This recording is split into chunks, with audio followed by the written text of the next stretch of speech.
Hello and welcome back to another video. This is American English with this guy. I'm this guy. My name is Brent. I've been an English teacher in the United States for over 20 years, and the goal of this channel is to help you improve your English. And the goal of today's lesson is to help you find other ways to talk about sleep. I fell asleep. You fell asleep? And today I'm walking along a little path not far from my house that runs along the river. It's early in the morning. The sun is barely up, but as many of you know, I don't like to sleep in. That's a way we say that maybe on the weekends when you don't have to work, you sleep a little later, you sleep in. Instead of waking up at 6 a.m., maybe you wake up at 9 a.m. That is sleeping in. But I like to wake up bright and early.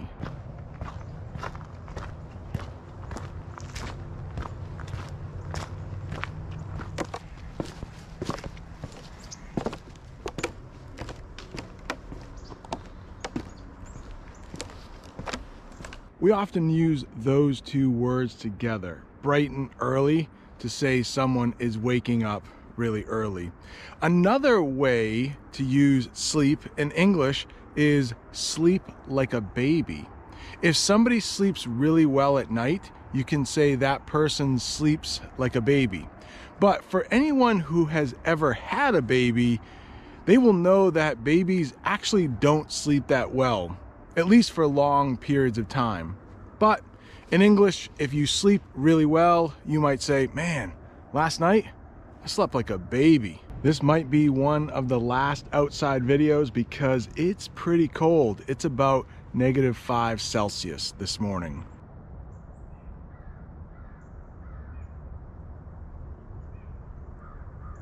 You have probably heard of nap. That's when you sleep for a short period of time, often in the afternoon, maybe on the weekend. I know my buddy, Bob the Canadian, he likes to take afternoon naps on Saturdays. But there's also something called a power nap. And that's maybe when you sleep for 20 minutes in the afternoon just to get a little more energy.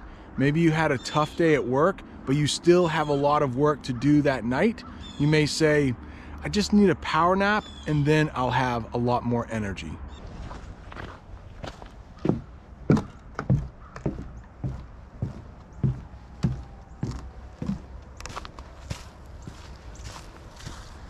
Sometimes in the United States, when someone is about to go to bed, but the other person is not, you might hear them say, sleep tight, don't let the bed bugs bite.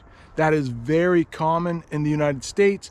Many parents will tell their children that before they go to sleep for the night. When I was a kid, we didn't really have to worry about bed bugs in the United States, but a couple years ago, they came back and they have become a problem in some parts of the country, in some hotels. So maybe parents these days aren't saying sleep tight, don't let the bed bugs bite, because there actually are bed bugs now. They were around a long time ago, they disappeared, now they're back here in the United States. Just for the record, my house has never had bed bugs, thankfully.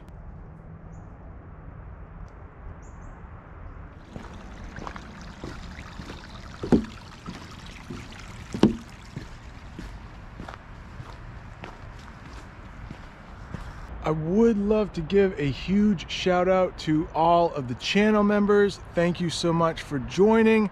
Really helps out the channel. I also like to thank Elena and Amina for giving me super chats in my latest live stream.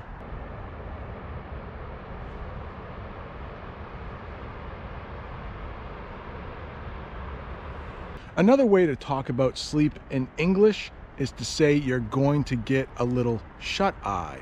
A little shut-eye means you're going to sleep, sometimes just for a little while, but shut-eye is another good way in English to talk about sleep. Maybe before that power nap, you say, man, I gotta get a little shut-eye. I need to go lay down for a little while. I know lay down isn't exactly grammatically correct, but that's what we say. Honestly, if you want more information on lay versus lie, I did make a video a few months ago. Do you know the term daydream? That's pretty popular too. And a daydream is when maybe you are in a boring meeting in the afternoon and you almost fall asleep, or maybe you actually do fall asleep. And if you do, you could say, oh, what happened? I think I dozed off for a little bit. Doze off is another way to talk about sleep in English. Snooze is another way to talk about sleep in English. In fact, on every alarm clock, there is a snooze button. That's what we call it when you hit that little button and the alarm doesn't go off for another 5 or 10 minutes.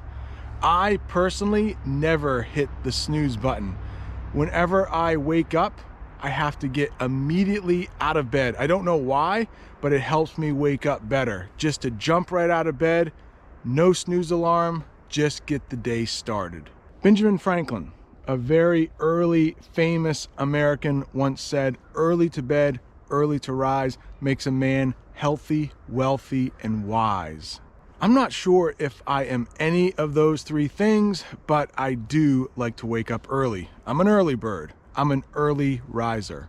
You know when you wake up in the morning and sometimes you have those little crusty things in your eyes? You might call them sleepies in English, or a term that I don't use, but I have heard, and that is eye boogers. Those little things when you wake up in the morning and they get stuck inside your eyes, and you have to rub your eyes a little bit before you are fully awake. Sometimes we call those little things sleepies, or we say that we have sleep in our eyes. Hey, I am going to hit the hay. That's another way to say you are going to sleep in English, but those two words, hey, are written differently in that sentence. I will say it again and have the words appear on the screen. Hey, I am going to hit the hay. You know, if someone snores, it sounds a little like this. Are you familiar with snoring? Well, another way to say snoring is that guy is really sawing some logs. Sawing some logs. Sawing some logs is another way to say somebody is snoring. If you ever have trouble sleeping, somebody in the United States might tell you to count sheep. Count sheep. You know those animals you might find on a farm? 1 sheep, 2 sheep, 3 sheep. It's never worked for me, but that is a common saying in the United States. Count some sheep to help you fall asleep.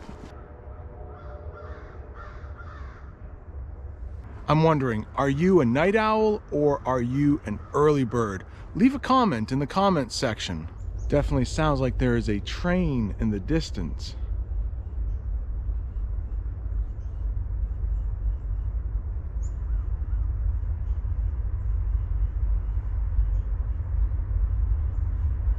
That's a fail. I guess he's not gonna blow his horn again. Come on. Oh, it might actually boom. There are train tracks across the river. Maybe it'll come across here.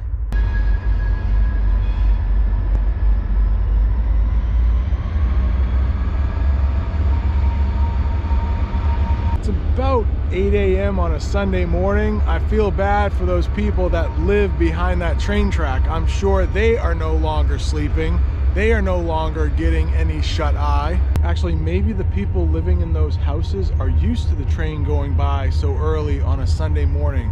We actually have a saying in English, that guy could sleep through a freight train, meaning they could sleep through pretty much anything. Nothing is going to wake them up. I hope you have enjoyed this little lesson on other ways to say sleep in English. If you're looking for more English lessons, there's one really good one up there and one right at the bottom that YouTube thinks you will like also. Thanks for watching. See you next time.